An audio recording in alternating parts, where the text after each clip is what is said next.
Anggaran untuk pembangunan Ibu Kota Nusantara atau IKN Nusantara di Kalimantan Timur tahun ini nampaknya akan membengkak. Pasalnya, Kementerian Pekerjaan Umum dan Perumahan Rakyat (PUPR) meminta tambahan anggaran untuk mega proyek itu. Dilansir dari Kontan, Direktur Jenderal Anggaran Kementerian Keuangan Isa Rahmatarwata mengatakan, akan ada tambahan sekitar 7 triliun rupiah hingga 8 triliun rupiah untuk pembangunan IKN. Adapun pagu anggaran IKN yang sebelumnya ditetapkan tahun ini yakni sebesar 23 triliun rupiah. Tapi ada tambahan-tambahan baru. Tambahannya ya kira-kira yang mereka sudah minta sejauh ini sekitar 7 triliun rupiah 8 triliun rupiah.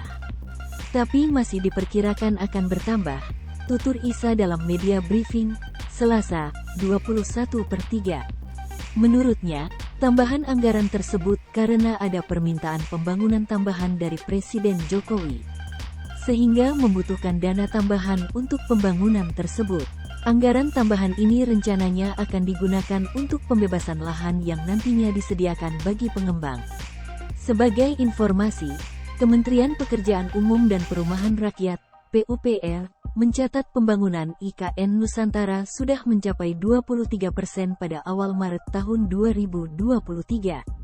Ketua Satgas Pelaksanaan Pembangunan Infrastruktur IKN Danis Hidayat Sumadilaga mengatakan, progres pembangunan beberapa infrastruktur IKN bahkan sudah ada yang mencapai 100%. Kemudian Embung Mentawir juga sudah 100%, ujar Danis dikutip dari Instagram resmi Kementerian PUPR Kemenpuper, Sabtu, tanggal 18 Maret tahun 2023. Sementara untuk pembangunan kantor Presiden, progresnya sudah hampir sekitar 5,8% dan Istana Presiden pembangunannya mencapai 8%. Dia bilang, Kementerian PUPR dalam membangun IKN secara detail memperhatikan aspek lingkungan. Jangan sampai pembangunan IKN merusak lingkungan sekitar.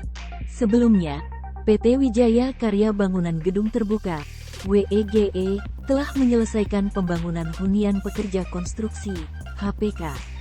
Proyek ini menjadi kawasan bangunan pertama yang berdiri di Ibu Kota Nusantara atau IKN Nusantara, Kalimantan Timur. Deputi Project Manager HPK IKN Wahyu Anggoro mengungkapkan, HPK memegang peranan penting sebagai tempat tinggal bagi para pekerja konstruksi yang akan membangun IKN Nusantara. HPK memiliki total 22 tower dengan daya tampung sekitar 16.000 pekerja. Bertindak sebagai leader dalam proyek ini, WEGE mendapat porsi membangun 12 tower HPK. Lingkup pekerjaan WEGE meliputi desain and build, landscape dan hardscape dengan menggunakan teknologi modular yang menjadi bidang keahlian WEGE.